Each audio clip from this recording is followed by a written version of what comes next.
My mother looked me straight in the eye and said, "Francine, we only have 4 tickets to Hawaii. Your daughter Melody can't come." What she didn't know was that I'd already seen the email confirmation on my brother's phone showing 8 tickets, not 4.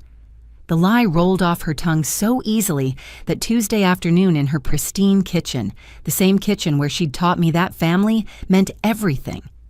Dorothy Peterson, 62 years old, retired bank teller, the woman who had raised 3 children on the importance of truth and loyalty, was lying to my face about my 14-year-old daughter being excluded from her uncle's wedding. I am Francine Peterson Clark, 38 years old, and I've spent my entire career as a dental hygienist fixing smiles while hiding my own pain behind one. That day in my mother's kitchen would become the moment that changed everything between my family and me, though it would take a full decade for them to understand the price of their deception. My daughter Melody was the light of my life, an honor roll student who played violin in the school orchestra and volunteered at the animal shelter every weekend. She had been counting down the days to her Uncle Raymond's wedding in Maui for 3 months, practicing her walk as a junior bridesmaid in our backyard, saving every penny from babysitting jobs to buy the perfect gift for the uncle she adored. Raymond, my younger brother at 35, worked as an insurance adjuster and had always been the golden child in our family. He could do no wrong in our mother's eyes, and his engagement to Bethany, a pharmaceutical sales representative from a wealthy Shaker Heights family, had been treated like a royal announcement in the Peterson household. My older sister Judith, 40 years old and a successful real estate agent, had married into a ready-made family 5 years earlier. Her stepchildren, Trevor and Amber, 16 and 13 respectively, had been absorbed into our family with the kind of enthusiasm my mother seemed incapable of showing toward her only biological grandchild. The Hawaii wedding was supposed to be the event that brought us all together, a celebration on the beaches of Maui that October, paid for by Bethany's generous parents who owned a chain of medical supply companies. Every family dinner since the engagement announcement had been filled with talk of sunset ceremonies, luau's, and the beauty of the islands. But there I sat, watching my mother pour coffee into her grandmother's china cups, the ones she only brought out for serious conversations, as she dismantled my daughter's dreams with the precision of someone who had been planning this conversation for weeks. "You understand, don't you, Francine?" she said, her voice carrying that false sweetness she used when she expected compliance. "These destination weddings are so expensive, and Raymond and Bethany want to keep things intimate. The wedding that would destroy our family, masquerading as the event that would unite us, had officially begun its countdown, and I was the only one who could see the bomb my mother had just armed with her lie.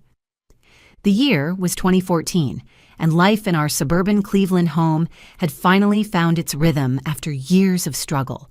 Our small 3-bedroom ranch house on Maple Street wasn't much to look at from the outside, with its fading blue siding and the front porch that creaked when you stepped on the 3rd board. But inside, Melody and I had created something beautiful. Every wall held evidence of our journey together. Her kindergarten handprints in yellow paint, school photos documenting her transformation from gap-toothed 1st grader to poised 8th grade honor student, and the collection of certificates that proved she was thriving despite growing up without a father. I'd been raising Melody alone since her father, Derek, walked out when she was 3 years old. He'd left on a Thursday morning saying he was going to work and simply never came back. The divorce papers arrived 2 months later from Arizona, where he'd apparently decided to start fresh with a 22-year-old bartender named Trish. The child support checks came sporadically for the first year, then stopped altogether. I never pursued it legally because I was too proud and too exhausted to beg a man to care about his own daughter. My work as a dental hygienist at Bright Smiles Dental provided steady income and decent insurance, though it meant long days on my feet and coming home with aching hands from holding instruments all day. Dr. Patel had been flexible when Melody was younger, letting me adjust my schedule for school events and sick days, understanding that I was all she had. The job wasn't glamorous, but it kept us stable, and stability mattered more than anything else. Despite the challenges, or maybe because of them, Melody and I had built something unshakable together. Friday nights were sacred movie time, complete with homemade pizza and whatever candy was on sale at Giant Eagle that week. Sunday mornings meant pancakes shaped like whatever animal she requested, Though by 14 she'd graduated from bunnies and bears to requesting abstract art that always ended up looking like blobs. She'd laugh at my failed attempts while drowning them in syrup, and those laughs were worth more than any masterpiece. My family had always been complicated in ways that outsiders couldn't see. Growing up as the middle child between perfect Judith and charming Raymond meant I'd learned early how to make myself small, to avoid confrontation, to smooth over tensions before they exploded. Our childhood home in Lakewood had been a battlefield disguised as suburban paradise, where achievements were currency, and our mother's approval was the prize we all competed for but never quite won. Dorothy Peterson ruled our family with an iron fist wrapped in a velvet glove, dispensing affection like a banker, approving loans, always, with conditions attached. Family first, she'd say at every gathering, though her definition of family seemed to shift depending on who was in favor that week. She'd been a bank teller for 35 years at KeyBank, and she ran our family like she ran her window. Everything had to balance. Every emotional transaction recorded and held for future reference. My father, Harold, had perfected the art of invisibility in his own home. A mail carrier for the Postal Service, he'd spent 40 years walking the same routes, coming home to disappear behind his newspaper and later his iPad, emerging only for meals and mandatory family functions. His silence wasn't cruel, just complete, as if he'd decided long ago that having opinions in Dorothy's house was more trouble than it was worth. When Raymond had announced his engagement to Bethany at our 4th of July barbecue, the entire dynamic of our family shifted. The golden child was getting married, and not just married, but married to money. Bethany Hutchinson came from the kind of Shaker Heights family that had memorial wings at hospitals and their names on scholarship funds. The engagement ring on her finger cost more than my annual salary, a fact my mother mentioned to everyone who would listen. That July afternoon, Melody had been helping me bring out the potato salad when Raymond made his announcement. The backyard erupted in congratulations, and I watched my daughter's face light up when Raymond pulled her aside later. "Melody, my favorite girl," he'd said, lifting her off the ground in a hug that made her squeal. "How would you like to be a junior bridesmaid? Can't get married without my only niece up there with me." She'd practically floated for weeks after that, researching Hawaiian flowers online, practicing walking in heels on our back deck while balancing a book on her head, saving every dollar from babysitting the Henderson twins next door to buy something special for her uncle. The wedding had given her something to look forward to, something that made her feel chosen and important in a family where I'd always worried she felt like an afterthought. I sat at Mom's kitchen table, the same mahogany table where we'd had countless family dinners, watching her pour coffee into her good china cups with the tiny pink roses around the rim. She only brought out this set for serious conversations, like when she'd told us about Dad's heart surgery or when Judith announced her divorce from her first husband. The afternoon sun slanted through her lace curtains, creating patterns on the tablecloth that reminded me of prison bars. "Francine, there's been a change in the wedding plans," she began, stirring sugar into her cup with deliberate slowness that made my stomach tighten. "Raymond and Bethany have decided to keep it very small, immediate family only." "That's fine," I said, wrapping my hands around the warm cup to stop them from shaking. "Melody and I don't need anything fancy. We're just happy to be there for Raymond." "You don't understand." She set down her spoon with a sharp clink against the saucer. "We only have 4 tickets. One for me, one for your father, one for you, and one for Judith." The words hit me like ice water. "What about Melody? And what about Judith's stepkids, Trevor and Amber?" "The children aren't invited. It's an adult-only ceremony." Her eyes stayed fixed on her coffee cup, refusing to meet mine. "You know how these destination weddings are. Very expensive, very limited. Bethany's family is already being so generous." Something felt fundamentally wrong about this conversation. Mom's tell had always been her left hand. She'd tap her ring finger against the table when she was lying, a nervous habit from childhood that she never outgrew. Right now, that finger was creating a rapid rhythm against the mahogany, a drumbeat of deception. "Mom, Melody's been preparing for months. She's Raymond's only biological niece. He asked her to be a junior bridesmaid." "Plans change, Francine. You of all people should understand that." The reference to Derek leaving stung exactly as she'd intended. Besides, it's probably better this way. Melody won't have to miss school, and you know how bored teenagers get at adult events. She's not just any teenager. She's his niece. She's your granddaughter. And Trevor and Amber aren't going either, she interrupted, her voice taking on that sharp edge that meant the discussion was closing. Judith understands. Why can't you? Why do you always have to make things difficult? The next day, I ran into Judith at the grocery store. She was in the sunscreen aisle loading her cart with bottles of SPF 50, chattering away on her phone through her Bluetooth earpiece as she shopped. "Can you believe they're letting us bring the kids to Hawaii?" she said to whoever was on the other end, not noticing me at first. "Trevor's never been on a plane. He's so excited. And Amber's already planning her outfit for the wedding. She wants to wear that lavender dress we bought for Easter." My heart shattered into pieces so small I could feel them in my bloodstream. When Judith finally noticed me, she ended her call and pulled me into a hug. "Francine, have you started packing yet? I'm going crazy trying to figure out what the kids need for a week in Maui. Did Melody decide on her dress color? Bethany said the junior bridesmaids could pick between coral and seafoam." I stood there, frozen between aisles of sunscreen and after-sun lotion, realizing the depth of my mother's betrayal. "Judith, Mom told me kids weren't invited, that it was adults only." Her face went through a series of expressions, confusion to disbelief to uncomfortable realization. "That can't be right. Raymond specifically said all the kids were welcome. Bethany's nephews are in the wedding party. There are going to be at least 12 kids there." That evening, I called Raymond directly. My hands shook as I dialed his number, hoping against hope that this was all a misunderstanding. "Hey, sis," he answered cheerfully, the sounds of a baseball game playing in the background. "Melody all set for the trip? Bethany found the cutest junior bridesmaid dresses online. She wanted me to check if Melody prefers coral or seafoam. Ray, Mom said there were only 4 tickets, that Melody couldn't come." The background noise disappeared as he muted the television. The silence stretched so long I checked my phone to see if we'd been disconnected. "Mom said Melody had some important school thing," he finally said, his voice smaller now, uncertain. "That you'd decided it was best she stayed home. Something about a violin competition?"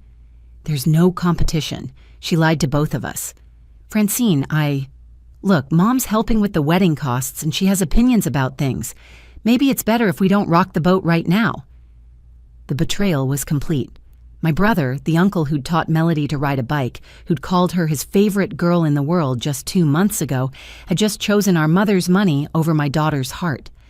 That night, I sat on the edge of Melody's bed as she showed me pictures of Hawaiian flowers on her tablet, her face illuminated by the screen's glow in her darkened room. She'd bookmarked dozens of websites about traditional lei making, and her notebook was filled with sketches of flower combinations she wanted to try. "I want to make Uncle Ray a special lei," she said, scrolling through images of orchids and plumeria. "Something nobody else will have. Did you know that different flowers mean different things? Orchids represent love and beauty, and male leaves are for respect. I thought I could combine them." Each word she spoke drove the knife deeper into my chest. I looked around her room at the evidence of her excitement, the dress she'd picked out hanging on her closet door, the new sandals she'd bought with her babysitting money, the Hawaii travel guide from the library with sticky notes marking pages about Maui's best beaches. "Sweetheart," I said carefully, taking her hand in mine, "what if we planned our own special trip instead? Just you and me? We could go somewhere you've always wanted to visit." Her face fell slightly, the tablet dropping to her lap. "But what about Uncle Ray's wedding? We already have our flights booked, don't we?" The lie I'd been preparing died in my throat. I couldn't do what my mother had done. I couldn't look into those trusting brown eyes and destroy her faith in me too. "Baby, there's something I need to tell you. Sometimes adults make choices that don't make sense, and they're not always fair." The realization dawned slowly in her eyes. That particular pain of understanding you're not wanted somewhere you thought you belonged. "I'm not invited, am I?" "It's not about you, baby. It's about complicated family things that have nothing to do with who you are or how much you're loved. Trevor and Amber are going, aren't they?" Her voice was small but not surprised. She'd always been perceptive, too smart for the comfort of adults who wanted to protect her from harsh truths. I couldn't lie to her. I just nodded, watching as she processed this information with a composure that no 14-year-old should have to possess. What happened next broke and rebuilt me simultaneously. My daughter straightened her shoulders, lifted her chin in a gesture I recognized as my own, and said, "Then we'll plan something better, Mom. Just us. We don't need them to have an adventure." "Melody, you have every right to be angry." "I am angry," she said simply. "But being angry won't change anything. Grandma Dorothy doesn't want me there, and Uncle Ray won't fight for me. That tells me everything I need to know about where I stand in this family." That night, after Melody had fallen asleep, I made 2 decisions that would define the next decade of our lives. First, I would go to that wedding alone, say nothing, and keep the peace. Second, I would remember everything. I called my mother the next morning. "I'll come to the wedding. Melody understands she can't attend." "Oh, Francine, I knew you'd be reasonable," she gushed, relief evident in her voice. "It's really for the best. These destination weddings can be overwhelming for young people." "Of course, Mom. Family first, right?" The October trip to Hawaii arrived faster than expected. I wore the dress my mother had insisted on approving, smiled in every photo, and played the role of the supportive sister. During the ceremony on that pristine Maui beach, I watched Trevor and Amber serve as unofficial ring bearers, while Bethany's young cousins scattered flower petals. I said nothing. At the reception, when Dorothy gave a toast about the importance of family unity and how blessed they were to have everyone they loved present, I raised my glass and said nothing. When Raymond asked why Melody hadn't called to congratulate him, I told him she'd been busy with school and said nothing more. When Judith posted dozens of photos on Facebook with hashtags like Family First and All the Kids in Paradise and Perfect Wedding, I liked every single one and said nothing. But I saved everything. Every photo showing the children who were supposedly not invited, every lying toast about complete family unity, every Facebook post that documented the fabrication.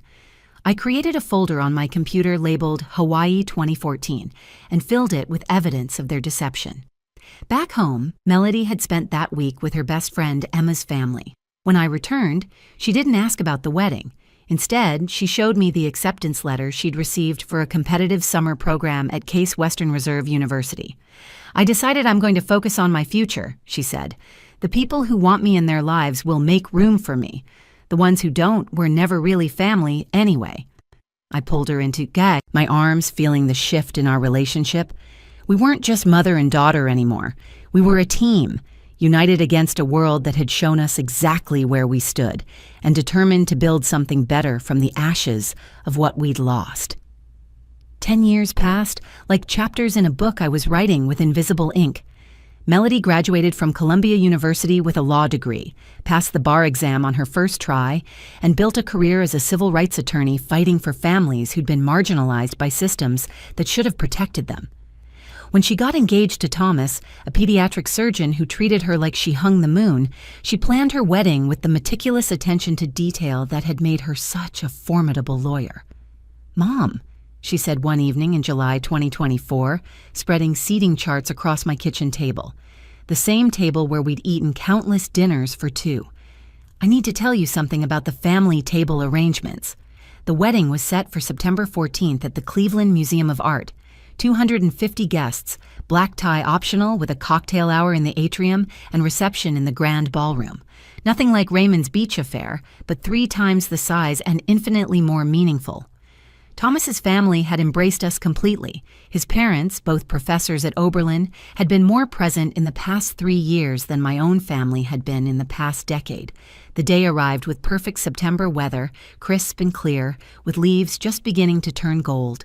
Dorothy swept into the venue wearing a designer St. John dress she'd bragged about for months, navy blue with gold trim that she'd told everyone cost more than most people's mortgage payments. Raymond came with Bethany and their 3 children, twins Madison and Mason, age 7, and 5-year-old Sophia. Judith arrived with her husband Carl and the now adult Trevor and Amber, both in their 20s and looking uncomfortable in their formal wear. The cocktail hour was in full swing when Dorothy cornered me near the bar, her voice carrying over the jazz quartet. Francine, this is absolutely stunning. You must have spent a fortune. Where are we sitting? I told the Hendersons we'd be at the family table, and Margaret Wellington is dying to meet Melody's grandmother. Oh, I'll show you, I said, leading them into the reception hall where the tables were set with crystal and gold chargers, centerpieces of white orchids and roses reaching toward the painted ceiling. The family table was exactly where it should be, positioned close to the head table with a perfect view of the dance floor. 8 place cards sat arranged on gold card holders, the calligraphy pristine. Dorothy reached for one, then froze. The cards read, Mr. and Mrs. Henderson, Mr. and Mrs. Cox, Dr. and Mrs. Robertson, Mr. and Mrs. Clark. There must be a mistake. Dorothy's voice pitched higher. This is marked as Table 2, but these aren't our names. Where's Peterson? Where's my place card? There's no mistake, I said calmly, my voice steady as a judge delivering a verdict. Those are Thomas's aunts and uncles, his actual family. But where's our table? Raymond had joined us now, Bethany trailing behind with their children. I pointed across the vast ballroom to Table 27, tucked in the back corner, partially obscured by a pillar and adjacent to the service door where waiters would be coming and going all night. You're over there. It's the table we reserved for distant relatives, and plus ones we felt obligated to invite. Raymond's face flushed red. Francine, this is ridiculous. We're your family. I'm Melody's uncle. I'm walking her down the aisle since her father isn't here. Actually, no. Thomas's father is walking her down the aisle.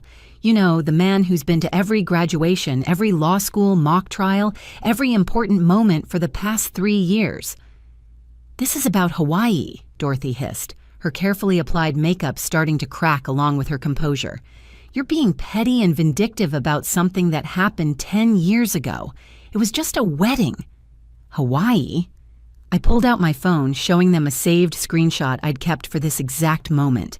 The old Facebook post of Trevor and Amber playing on the beach at the reception, and below it, Melody's comment from her high school account. Looks fun. Wish I could have been there. You mean the wedding where there were only 4 tickets? I asked. The one where children weren't allowed. Funny how Trevor and Amber seemed to manage just fine at that adults-only ceremony. Funny how 12 other children were there. Funny how you looked me in the eye and lied about my daughter being unwanted. Melody appeared then, radiant in her wedding dress, a vision in ivory silk with her hair swept up and her grandmother's pearls around her neck. Not Dorothy's pearls, but Thomas's grandmother's, a woman who'd welcomed her with open arms. Grandma Dorothy. Uncle Ray, she said, her smile professional and distant, the same smile she used in court. So glad you could make it. I hope you enjoy the reception. Table 27 has a lovely view of the service entrance. Very convenient if you need to leave early. The reception continued beautifully without them at the center of it. Dorothy and Raymond's family spent the evening at Table 27, picking at their salmon and watching from across the room as Thomas's family gave speeches that brought tears to everyone's eyes. They left before the cake cutting, Dorothy's designer dress disappearing through the same service door she'd been forced to watch all evening. Judith, to her credit, came to find me during the father-daughter dance. She stood beside me as we watched Thomas's father spin Melody around the dance floor to My Girl by the Temptations, both of them laughing when he attempted a dip. I never knew, Judith said quietly, her voice thick with emotion, about Melody and Hawaii. Mom told me you'd decided not to bring her. She said you thought it would be too expensive, that you were being practical. I know, I replied, keeping my eyes on my daughter's glowing face. But you never asked. None of you ever asked why a 14-year-old girl suddenly stopped calling her favorite uncle, why she never came to another family gathering, why she spent every holiday for 10 years with her father's family in Arizona instead. Derek's family? But he abandoned her. His mother reached out when Melody was 15. She'd never known she had a granddaughter until she found us on social media. Turns out Derek had lied to them too, but when they learned the truth, they drove here from Phoenix to meet her. They've never missed another milestone since. The truth was that Hawaii lie had freed us in ways I never expected. Melody and I had built our own family over those 10 years. Friends who became sisters, mentors who became parents, chosen aunts and uncles who never once questioned whether she deserved a seat at their table. Emma's parents, who'd taken Melody in during that Hawaii trip, became her honorary grandparents. My supervisor at the dental practice, Dr. Patel, walked her through college applications and wrote recommendation letters that helped her get into Columbia. 3 months after the wedding, Dorothy called me. Her voice sounded older, fragile, in a way I'd never heard before. For the first time in my 62 years of knowing her, my mother offered a real apology. "I thought keeping the peace was more important than the truth," she admitted. "I thought if Melody was hurt quietly, it would be better than Raymond being hurt loudly. Bethany's family had money, and I wanted to impress them. I sacrificed my granddaughter for appearances." "And now?" I asked. "Now I have 3 grandchildren I've never really met, Raymond's kids." Melody told them the truth at the wedding about why their cousin never came around. Children understand fairness in a way adults forget. They don't want to know someone who could exclude a child from a family celebration. "What do you want me to say, Mom?" "Nothing. I don't deserve forgiveness. I just wanted you to know that I understand now. Every family photo on my wall is a lie, because the most important person is missing. I chose 4 tickets to Hawaii over my granddaughter, and that choice cost me everything that actually mattered. I wish I could say we reconciled, that the family healed, but some breaks can't be mended with apologies. They can only teach." Melody's wedding wasn't about revenge. It was about recognition. For 10 years, I'd taught her through my silence that keeping the peace mattered more than her pain. At her wedding, she taught me that some tables aren't worth sitting at, no matter how close to the front they are. Today, Melody has 2 beautiful children who call Thomas's parents Grandma and Grandpa. 4-year-old James and 2-year-old Lily know nothing of Dorothy, Raymond, or the Peterson family. That's a choice, just like Hawaii was a choice. The difference is, this time, the truth sits at the head table, and the lies are relegated to the corner, behind a pillar, watching the celebration from a distance they created themselves. Last week, Melody argued a case before the Ohio Supreme Court, fighting for a grandmother's visitation rights after she'd been excluded from her grandchildren's lives. She won. After the verdict, she called me. "Mom, do you think I should reach out to them? Give them another chance?" "That's your choice, baby. But whatever you decide, make it from strength, not obligation." "I learned that from you," she said. "You taught me that real family shows up, includes you, fights for your place at their table. Everyone else is just relatives." The 4 tickets to Hawaii cost Dorothy 8 seats at her granddaughter's table and 3 grandchildren who will never know her name. Some prices, once paid, can never be refunded. Some lies, once told, become the only truth that matters. If you enjoyed this story, please like this video and share it with someone who understands that family isn't about blood, it's about choices. Comment below with your own experiences of choosing your real family. And don't forget to subscribe to our channel for more stories about triumph, truth, and the families we choose for ourselves.